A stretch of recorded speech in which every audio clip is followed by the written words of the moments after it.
이 자리에 모인 우리와 우리의 가정에 넘치길 소망합니다. 신앙생활을 오래 하다 보면 하나님 나라라는 말을 참 많이 듣습니다. 그러나 이 단어는 우리에게 익숙한 듯 하면서도 막상 그게 뭔가요? 하나님의 나라가 무엇인가요? 라고 물으면 선뜻 대답하기가 어렵습니다. 왜냐하면 익숙하기는 하지만 때로는 그 의미를 좀 추상적으로 우리가 갖고 있을 때가 있습니다. 성경에서 말하는 하나님 나라에서 나라는 정확히 말하면 왕권, 통치권, 다스림을 뜻합니다. 하나님 나라는 하나님이 다스리시는 영역, 그것이 하나님의 나라입니다. 그래서 하나님의 나라는 어디에 있는가 보다 누가 다스리는가, 누가 주인인가를 묻는 개념입니다. 하나님 나라는 단지 죽은 이후에 가는 천국이 아니라 그것은 지금 현재 우리 삶 속에 임하는 하나님의 통치이자 하나님의 질서입니다. 즉 하나님의 다스림 안에 거하는 삶의 상태를 말하는 겁니다. 그 나라는 보이지 않지만 실제이며 미래의 영광일 뿐 아니라 오늘 우리의 삶을 바꾸는 능력입니다. 오늘 본문 요한복음 3장에는 예수님과 니고데모의 대화를 통해 하나님 나라가 무엇인지 또 그 나라에 어떻게 들어갈 수 있는지를 보여줍니다.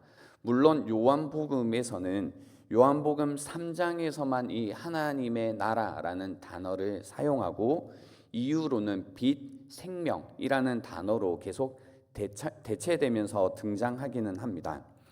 니고데모는 종교적으로는 성공한 사람이었고 또 사회적 위치도 있었고 사람들의 인정을 받는 지도자였습니다.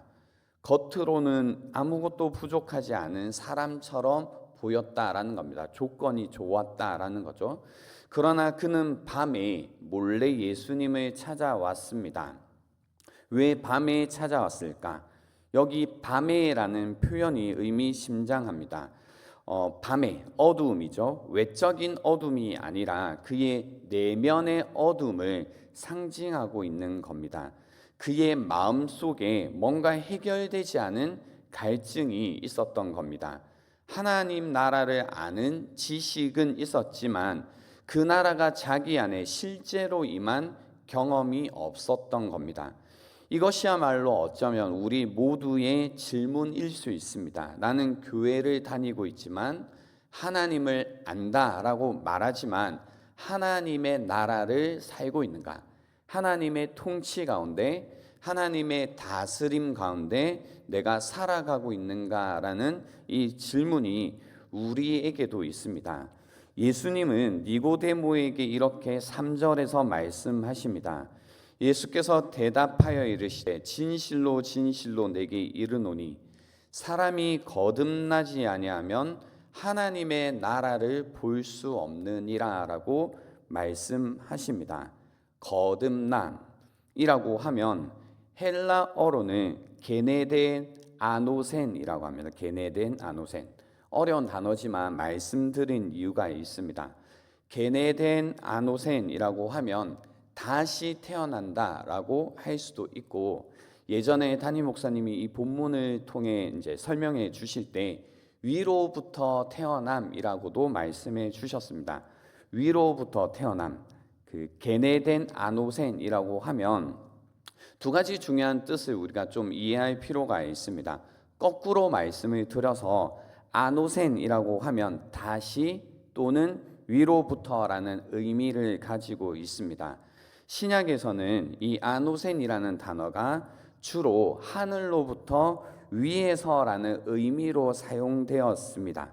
야고보서 1장 17절에도 온갖 좋은 은사와 온전한 선물이 다 위로부터 아노센이라고 사용되었고, 요한복음 19장 11절에서도 예수께서 대답하시되 위에서 아노센 주지 아니하셨더라면 나를 해할 권한이 없었으리니 라고 해서 이 아노센이라는 단어가 다시라는 의미도 있지만 위에서, 위로부터라는 의미로 사용되었습니다. 즉 하늘로부터 임하는 개입을 의미하는 겁니다. 두 번째 게네덴이라고 하면 태어나다라는 뜻입니다. 근데 여기에서 태어나다라는 뜻에서 중요한 것은 이 단어가 수동태로 사용되었다라는 겁니다. 즉 태어나는 것은 주체가 스스로 인간이 아니라 하나님께서 하시는 일이다라는 겁니다. 사람이 스스로 태어날 수 없듯이 거듭남 역시 하나님의 개입이고 하나님의 주권적인 역사다라는 것을 이 거듭남이라는 단어를 통해 우리에게 분명하게 알려주시는 겁니다. 즉 예수님이 말씀하시는 거듭남은 인간의 노력이나 우리의 어떤 성취가 아니라 하나님의 개입이요 하나님의 주권적인 역사임을 우리에게 알려주는 겁니다. 거듭남, 위로부터 오는 하나님의 개입으로 인해 사람이 전혀 다른 존재로 재창조된다라는 것을 뜻하는 겁니다. 오직 위로부터 주어지는 새로운 생명, 성령의 역사만이 사람을 새롭게 한다라는 겁니다. 그래서 하나님의 나라는 도덕적인 삶, 종교적인 지식으로 이루어지는 것이 아니라 하나님 나라로 들어가는 것은 우리가 쌓아 올린 것이 아니라 하나님이 위로부터 내려주시는 새로운 생명으로 열리는 것임을 기억해야 됩니다. 즉 하늘로부터 주시는 생명이 없으면 하나님의 나라를 볼 수 없다라고 이야기하신 겁니다. 이 말씀은 뭔가 종교적으로 열심히 살아오고 쌓아왔던 니고데모에게는 충격적이었을 겁니다. 보다라는 단어는 깨닫는다, 경험한다, 들어간다라는 뜻입니다. 즉 다시 태어나지 않으면, 위로부터 태어나지 않으면 하나님의 나라를 이해할 수도 없고 경험할 수도 없고 들어갈 수 없다라고 말씀하신 예수님의 분명한 선언이기 때문입니다. 하나님의 나라에 들어가는 그 일은 우리가 지금까지 쌓아온 것과는 무관하다는 거죠. 위로부터, 하나님으로부터 우리가 다시 태어난다라는 겁니다. 전적으로 하나님이 행하시는 일이 우리에게 필요하다라는 것을 강조하고 있는 겁니다.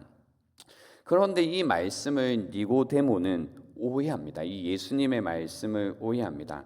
다시 육체적으로 태어나는 것이다 라고 생각해서 4절에 사람이 늙으면 어떻게 태어날 수 있나 라고 질문을 던집니다.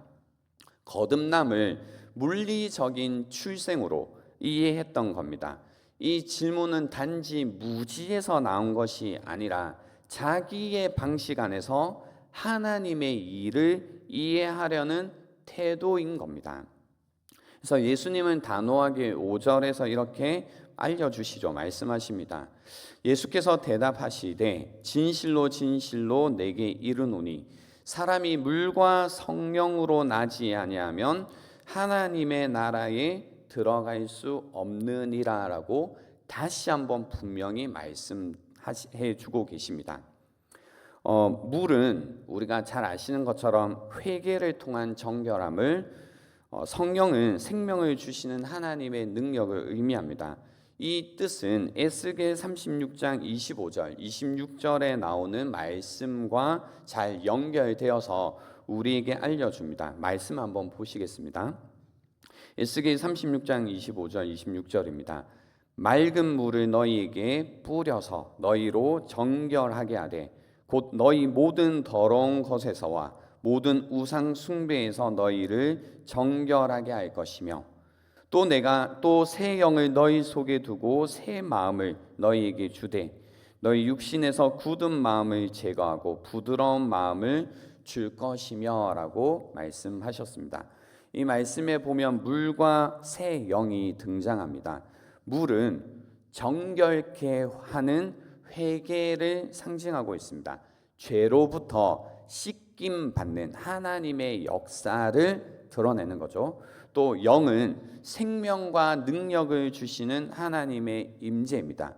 여기에서 말씀하시는 생명과 능력이란 우리의 내면을 변화시키는 능력을 이야기합니다. 즉 새 마음을 우리에게 주시겠다라는 이 에스겔서의 약속과 일치하는 거죠. 그래서 하나님의 나라는 우리 안에 있는 이 죄라는 것이 씻기고, 씻겨진 그 자리에 하나님의 영이 거하시고 우리의 마음과 삶을 새롭게 시작하실 때에 시작된다라는 이야기입니다. 죄가 다스리던 자리에서 하나님의 영이 우리를 다스리기 시작하실 때 그 변화가 거듭남이며 하나님 나라의 시작이다라고 이야기해 주신 겁니다. 그래서 예수님은 추가적으로 이렇게 더 덧붙여서 설명해 주십니다. 6절입니다. 육으로 난 것은 육이요 영으로 난 것은 영이니라고 말씀하십니다. 여기서 육은 인간 본성을 이야기합니다. 인간 본성이기 때문에 타락했고 부패되어져 있고 또 한계가 있는 겁니다. 영은 성령의 생명을 말합니다. 아무리 우리가 도덕적으로 나아지려 해도 인간의 힘만으로는 하나님 나라의 질서로 들어갈 수가 없습니다. 완전히 새로운 생명, 위로부터 임하는 질서가 우리에게 필요합니다. 성령으로부터 나지 아니하면 우리는 여전히 옛 질서라는 육에 갇혀서 살아갈 수밖에 없고 그것밖에 보지 못하면서 살아갈 수 있습니다. 아무리 우리가 노력해도 인간의 한계라는 것을 뛰어넘을 수가 없습니다. 그래서 하나님은 성령으로 우리를 새롭게 태어나게 하시고 우리의 한계를 뛰어넘게 하십니다. 우리 존재 전체가, 본질 자체가 새로워지게 하는 사건입니다. 즉 하나님의 나라는 하나님의 이러한 생명과 다스림 가운데 우리 안에 시작되는 새로운 하나님의 질서로 이해하시면 됩니다. 그렇다면 이 하나님 나라의 삶은 어디서 어떻게 시작할 수 있을까? 우리는 어떻게 하나님의 그 새로운 질서 가운데 들어갈 수 있을까? 우리의 한계를 뛰어넘어서 하나님 나라를 보며 경험하며 체험하며 살아갈 수 있을까라는 질문이 우리에게 있습니다. 예수님은 이 거듭남의 출발점, 하나님 나라의 그 문이 어떻게 어디에서 열리는지를 우리에게 분명히 보여주십니다. 그 시작점은 바로 예수 그리스도의 십자가입니다. 그래서 오늘 본문의 예수님은 14절과 15절에서 이렇게 말씀해 주십니다. 모세가 광야에서 뱀을 든 것 같이 인자도 들려야 하리니 이는 그를 믿는 자마다 영생을 얻게 하려 하심이니라 라고 말씀하셨습니다. 이 말씀은 민수기 21장에서 이스라엘 백성이 죄를 범한 뒤 불뱀에 물려 죽어가고 있는 그 장면입니다. 하나님의 심판 앞에 선 그들에게 하나님은 모세를 통해 구원의 방법을 주셨습니다. 모세가 장대에 놋뱀을 달아 높이 들었고 그 뱀을 바라보는 자는 살아났습니다. 중요한 것은 그들이 살아난 이유가 놋뱀 자체가 갖고 있는 능력이 아니라 하나님께서 말씀하신 말씀을 믿고 약속을 믿고 바라본 신뢰의 행위 때문이었다라는 겁니다. 예수님은 바로 그 장면을 자신과 연결하고 계신 겁니다. 인자도 들려야 하리니, 여기에서 들린다라는 말이 곧 십자가에서 달리신다라는 의미입니다. 이 들리신 인자가 곧 십자가에 높이 달리신 예수님입니다. 그 높이 달리신 예수님, 십자가를 믿음으로 바라보는 것, 그 믿음이 하나님 나라에 들어가는 거듭남의 시작이 된다라는 겁니다. 십자가에 달리신 예수님, 그는 우리의 모든 죄와 허물을 대신 짊어지신 하나님의 어린 양이십니다. 인류를 위해 유일한 구속의 길이 되셨습니다. 바로 하나님의 나라는 그 들리신 인자이신 예수님을 믿음으로 바라보는 데에서 시작된다라는 겁니다. 거듭남, 하나님의 나라에 들어가는 것은 바로 십자가를 바라보는 그 믿음임을 우리는 기억해야 됩니다. 하나님 나라의 문을 여는 열쇠가 바로 그거다라는 겁니다. 우리의 죄를 깨닫고 성령께서 다시 한번 우리의 마음을 부드럽게 하시며 우리의 삶을 인도하시는 그 방법이 바로 십자가를 바라보는 믿음임을 기억해야 됩니다. 그래서 오늘 15절에 이렇게 말씀하신 겁니다. 이는 그를 믿는 자마다 영생을 얻게 하려 하심이니라 라고 말씀하셨습니다. 우리는 그 믿음을 통하여서 거듭났고 하나님 나라에 들어간 자가 되었습니다. 우리는 그 믿음을 통하여서 하나님께서 다스리시는 하나님의 백성이 되었고 하나님의 자녀가 되었습니다. 그 믿음으로 우리는 오늘 하루도 살아가야 됨을 기억해야 됩니다. 오늘 하루의 삶을 살아갈 때에 다시 한번 하나님의 다스림 가운데, 하나님의 공급하심 가운데, 하나님의 생명 가운데 거할 수 있고 살아갈 수 있는 방법은 바로 그 믿음으로 다시 한번 살아가는 겁니다. 오늘 이 아침에 다시 한번 십자가에 달리신 그 주님을 의지하는 마음으로 간절히 바라봄 가운데 하나님의 나라가 다시 한번 우리의 마음 가운데 임하는 오늘 이 시간이 될 수 있으면 좋겠습니다. 다시 한번 하나님의 생명이 우리의 마음 가운데 흘러가는 그런 하루가 될 수 있으면 좋겠습니다. 그 생명이 우리의 마음 가운데 흘러가기에 그 생명을 전하는 전도자로 오늘 하루를 살아가는 시간이 되기를 바랍니다. 우리 함께